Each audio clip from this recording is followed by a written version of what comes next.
Well, good morning, everybody. I hope you're having a fantastic day. It is extremely gloomy here in Michigan, so sometimes the gloomy days are the hard days when you suffer with depression. So um, I completely get it if today is a rough day for any of you. Um, Funny story. I was getting ready this morning and was washing my face, getting all done, and looked up and my face was covered in blue. Um, my husband and I had bought some washcloths not long ago, and I guess the blue one still had some dye in it that that hasn't been washed out. So if it looks like I have a blue tint on my face today, I do. So, and I almost didn't do a live because I was a little embarrassed, but I got to thinking that I I want us to shout from the rooftops that we have something called depression or anxiety. And if I can do it with a blue face, I can do it no matter where I go and no matter what I'm doing. So there's your little funny for this morning. The thing that I'm going to cover today is denial. And denial is huge amongst the people that suffer from any type of mental illness. And why is that? It's because of the stigma that is attached to depression or anxiety or bipolar disorder. The second somebody says that they have a type of mental illness, a lot of people will back off. And, we're not crazy. I mean, we may be crazy in love, or we may be crazy in life, or just, fun to be around. We're that kind of crazy. But being mentally ill does not mean that you're crazy. And we have got to get over that stigma. And that's what we are all doing just by sitting here and discussing the things that we're going through. Denial is, it's a mechanism that we all use psychologically to protect ourselves against unwanted, painful, or any type of threatening issues. So you get told that you have depression. And, I'll never forget being told that I actually had a mental illness. And nope, not me. I didn't have a mental illness. Just sad. Just can't get out of bed today. That's all. And it took me a very long time to actually come to grips with my diagnosis. And another thing is that denial doesn't just happen in the person that has been diagnosed. It happens among our loved ones as well. My husband, who you guys are going to hear way too often how amazing he is with me. One of the things, when I got diagnosed, he denied it too. But you're not depressed. No, no, you're sad. We both kind of bounced it off each other because we just didn't want to have that attached to my name. So I think the first thing that I want to tell anybody that is dealing with a loved one that is in denial of their new diagnosis, be very, very patient. There will, and I can promise you, there will come a time that they realize that it's true. It may take a while. It may take a lot of understanding from you, but they will come to grips with it. And the funny thing is that denial isn't always refusing to accept something. It's also minimizing the situation. And that is basically what my husband and I did. We minimized my depression. It's just sadness. You're just sad. So you can minimize what's happening, and you know, think about this. Cancer can be a death sentence, right? You get cancer, you don't go through the radiation or you know the chemotherapy, and it is most definitely a death sentence. You probably will die. The tumors will take over your body. Well, depression too can be a death sentence if not taken seriously. And almost all disease ends in death, especially if not treated properly. And a mental illness, a brain chemistry disease, too, can end in death. So to minimize that and to tell somebody you're just sad, or to have the person that is being diagnosed say, I'm just sad, we have to work on that. We have to make sure to tell that person that, you know, you've been sad for a really long time. Let's go talk to somebody. Also, with denial, it's refusing to talk about the situation. And that's why yesterday I said we need to talk about this. It needs to get put out there. Do not avoid it. Avoiding it doesn't make it go away. In fact, it exasperates the situation. So we need to speak on it.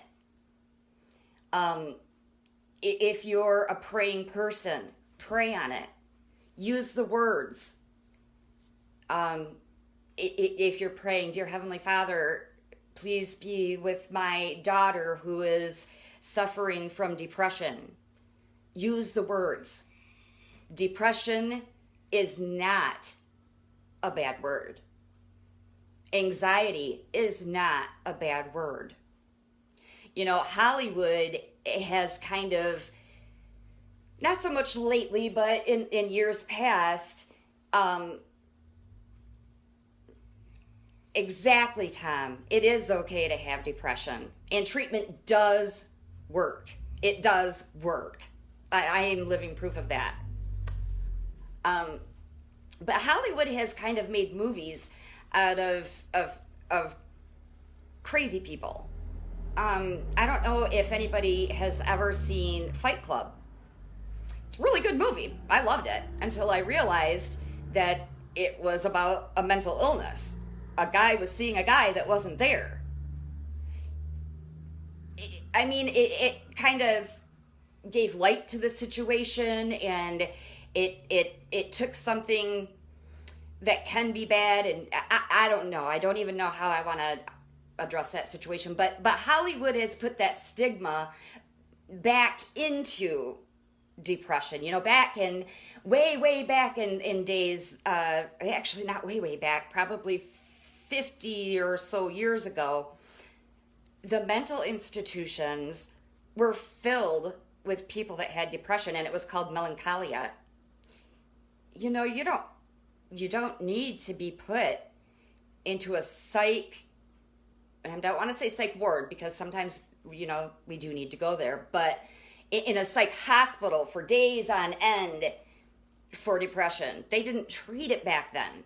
They covered it up, and people left their loved ones, you know, basically to live in that mental state, or the state ward. But so the stigma is just there. It's large, and we need to get over that, and we need to talk about it.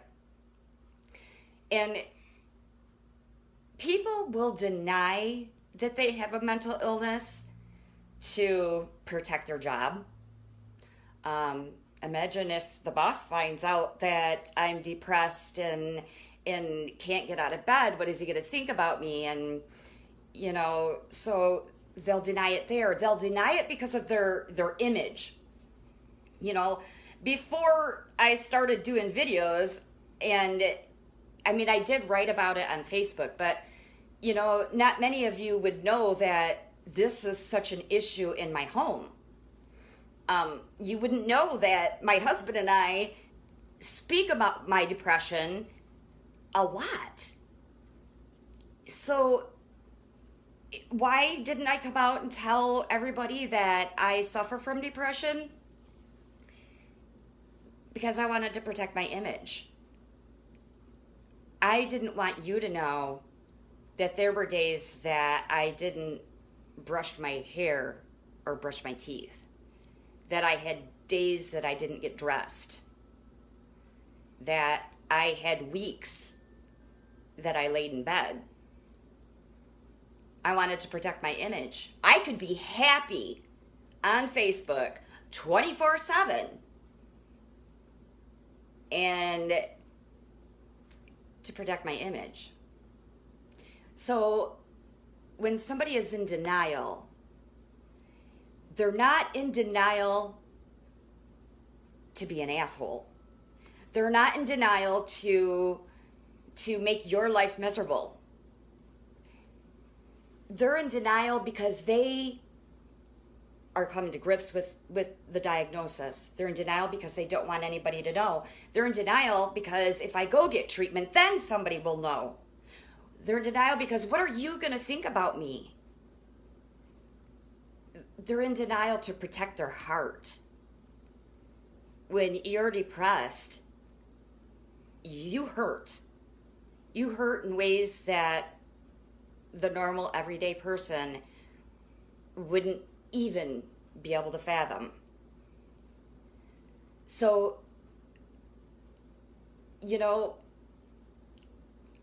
it's protection. Protect your heart. Don't tell anybody. Live with this on your own. I can deal with this. I went through all those feelings. My kids didn't know. I would take them to school and come home and go back to bed. I hid it well for a very long time because I just didn't want anybody to think less of me or to think of me exactly how I was already thinking about me. And you're right, Kendra, it hurts those of us around us. And that could be a reason why others deny it. My husband knows about the many, many suicide attempts that I've made. And to deny my depression kind of protected his own heart.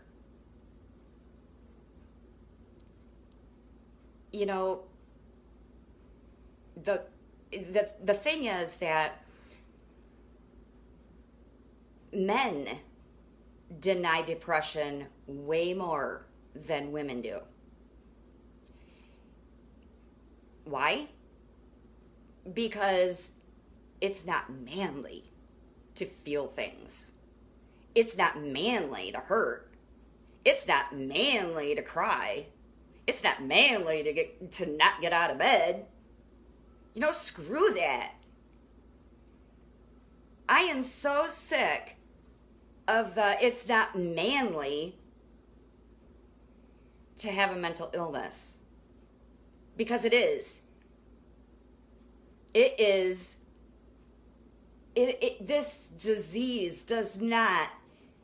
It does not discriminate. It doesn't care if you're a man or a woman, black or white, rich or poor. It doesn't matter. Anybody, anywhere, anytime can suffer from depression. Tom, I'm really proud that you were able to say that. Not many men would, and I'm extremely proud of that. And it takes men like you to help the other men be able to say it. And I know you, and I know that you are a manly man. So for anybody to say that depression isn't manly, I want you to look at my friend Tom, because he's a man's man. So, thank you, Tom. I really mean that. And with your help, you are going to save at least 500 people. We're just going to go with that number today. When we deny depression, or when your loved one is denying depression, you know, it makes it a really big hurdle to get treatment. I didn't take medication for a while, and that messed with me. And I'm going to tell you something that, you know what, I don't even know if my kids know this story. When I got really bad, I was younger. I'm not even sure I had my youngest daughter yet. My depression was so horrible. One day, my husband and I were going to my mother's house, and they lived in a 2-story house. And we pulled into the driveway, and I freaked out. And Adam couldn't figure out what was going on. I had seen somebody up in the upstairs window, an old lady. And there was nobody there. You can hallucinate with depression. When you do not get help, it can take you to places that, scary places. We need to work with the person that's denying their depression so that you can get them the best help possible for them. And what works for me will not always work for Jayland. What works for me won't work for Kendra or Tom or you know, it's not going to work for everybody. I've been on super high doses of medication, and I've been at the lowest dose. I've been off of it with doctors, you know, working with my doctor. Don't ever go off your medication without your doctor, ever, because that can mess with your brain really bad. So, and it does take you to dark, scary places. There are times that when I'm in my depression, I don't remember exactly everything that's happening or that has happened. It's like a dream. And you know how in your dream you can explain bits and pieces of it, and you know what happened in between, but you just can't get it out because it just doesn't make sense. And you know, that's what my depression can do to me. It can take me to weird places that I just can't explain. So depression we have got to be there for the person that's in denial. And some of the things that you can do, and this is a really good thing to do with men. If you're speaking with your loved one and, you know, you believe that they have depression or anxiety or whatever you think is going on, and they are in complete denial. Nope, don't have it. I'm fine. Whatever. One thing that you can do is ask that person, you know, you may be right. You might not have depression. But let's go to this doctor and have them prove me wrong. Let's go. We'll tell them everything that's going on. If you don't have depression, you win. If you do have depression, we can go from there. So that works with men a little bit more because they are by nature more competitive, and they want to kind of always make sure that their woman is wrong and they're right. Well, no, you know, it's just a man thing to do, but you know, perhaps maybe try that. You also need to remember that depression manifests itself in different ways. So if the person is saying, I'm not sitting there crying all the time. You might not be. But did you know that depression can come out as anger? Or that depression can come out in not sleeping and being extremely hyper? Those are rare, the being extremely hyper. But it can be in the depression arena. It just depends on what's going on with that. I mean, there is some wild, long-ranging things that fit into the depression mold. So when the person that you're talking to and that you love is denying their depression because they don't have the weepy, crying, sad, all of those things, let them know that it doesn't always come out that way.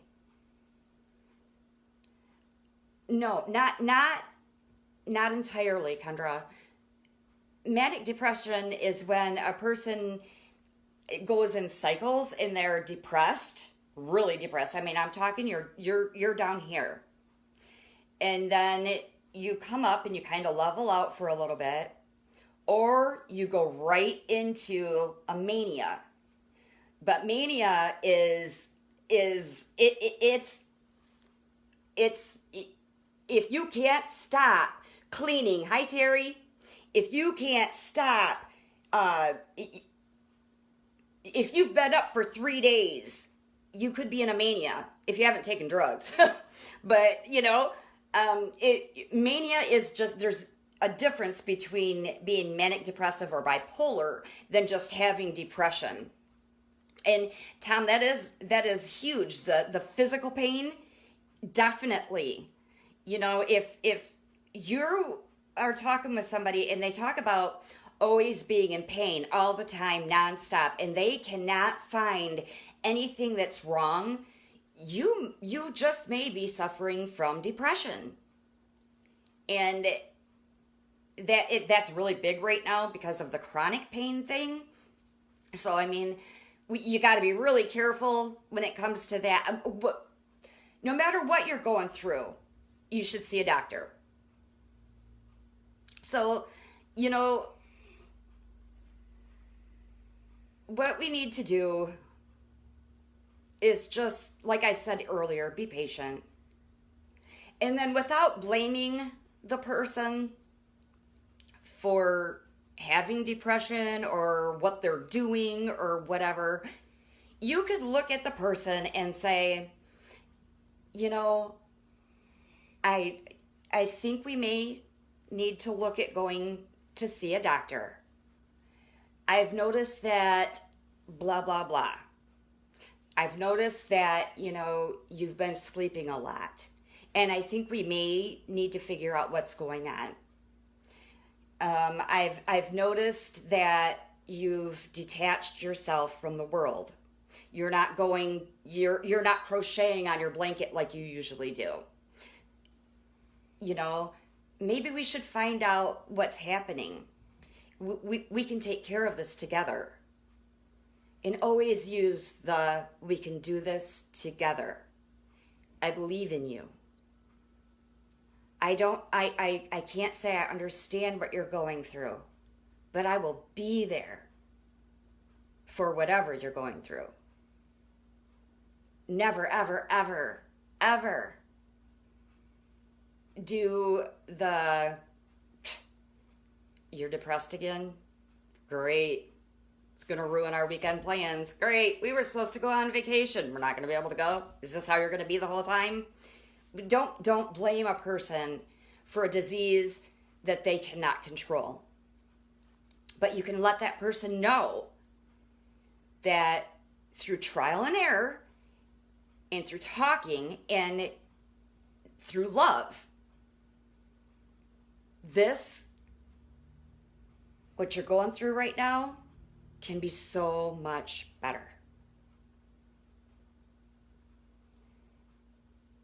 Depression isn't bad. Depression doesn't make a person crazy. No mental illness makes a person crazy. It makes a person different. I like being different. But no matter what, I am Jennifer. I am the same Jennifer that I was before my illness reared its head. I will always be Jennifer. I may be disconnected for a little bit, but I will always be me. And absolutely, Tom, absolutely make sure that the person that you believe needs to seek treatment knows just how much they mean to you and the world. You know, we all have a purpose for being here. Sometimes we question it. Sometimes we don't know what it is. You know, I'm 27 years old. And I'm not exactly sure what my purpose is. I don't know if I will ever know what my purpose is in this life other than to spoil my grandbabies. And to me, that's enough purpose to be in this world. But, you know, no matter if there's a purpose or not, there's meaning. Like I said, I do believe it was yesterday, you could be standing in line at a grocery store and the man behind you may be buying groceries for the very last time. He may be getting the stuff that his family needs because he's going to go fill his family's fridge, and then he's going to go out to his garage and hang himself. Morbid, right? But you never know that by turning around, a smile, or hey, hi, how you doing? You know, make everybody that you come across know that they are something or someone. That life would not be the same without them. Even if it is the person behind you in the grocery store, make them, you know what, your life wouldn't be the same if they weren't behind you, right? I mean, honestly, life is different no matter what. It's different no matter who you run into. Sometimes we need to let strangers know. I absolutely love it when I see somebody and they smile at me. In today's day and age, it's very rare anymore. But, you know, smile back. Or just smile at everybody. You may look like a clown because you have this permagrin on your face, and not from getting high, but, you know, because you want to change somebody's life. You want them to know that just by passing them, it changed your way. Stop the person that you see that has on a cool coat that, you know, where'd you get that? That's cool.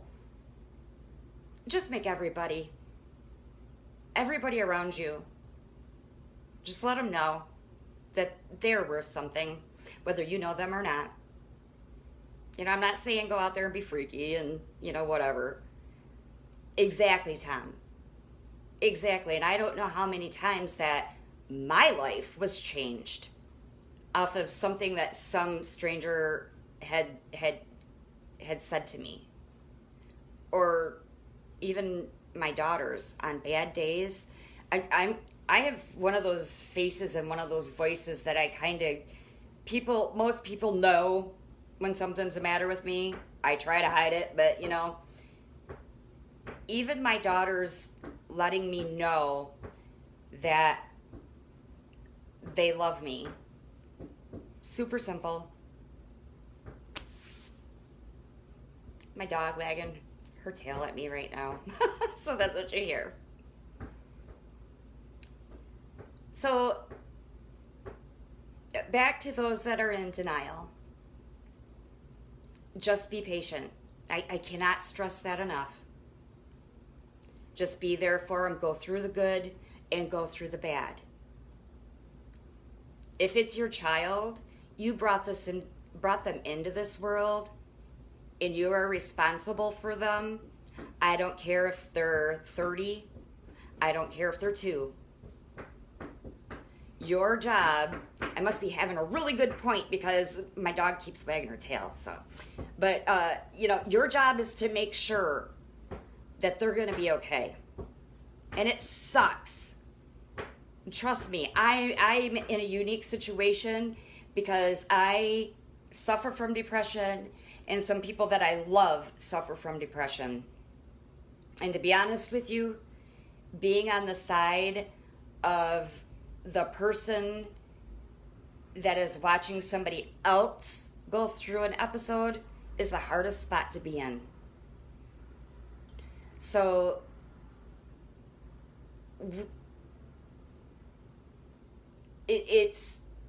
we just need to love them through it. Tell them one breath at a time, we've got this. Let them know that you'll go to every appointment with them that you can. Let them know that today is hard, but tomorrow may be easier. And let them know that no mental illness is a bad word. It's okay. And you can also let them know that most of the people that they have encounters with in the world have some sort of mental illness. And that's a fact. Somebody somewhere has gone through the exact same thing you have. The person that you just, passed in the street has been through postpartum depression. The guy on the elevator has PTSD. You don't know that because it's not broadcast. We're in unique situations because we are talking about our depression. You can let the person that's in denial know that they don't have to. They don't have to tell the stranger. They just need to tell the people they love.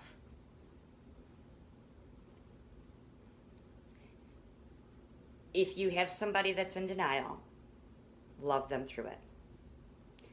Breathe with them. Hug on them. And sometimes you do have to take a step back. And that's hard. Follow your gut instinct. Just don't ever turn away. Ever. Because someday, somehow, they will get the help that they need. And you can be there with them for that too. So I hope that this has helped answer some questions. And just the denial, the person that's in denial of your mental illness, everything can actually be just flipped. It goes the same way. Everything that I've said is just the opposite. If you're suffering, talk with them about it. And I am going to say this, that if you're with somebody, if you're the one that's suffering from the mental illness or the depression, and the person that you're with is in denial, and you've been down this road for a good couple of years, and it has come to a spot where their denial is putting a stop to your getting better, there may come a time that you do have to tell that person goodbye.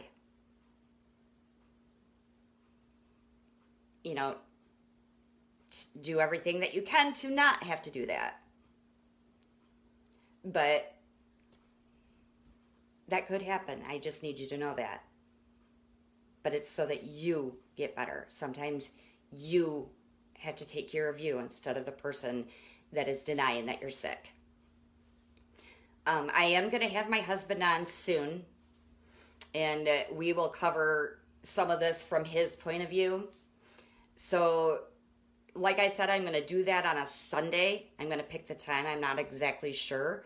And I don't know exactly which Sunday that we're going to pick to do that. But I do want you to know that he's going to be on. I'm also going to have other people that suffer from different types of things.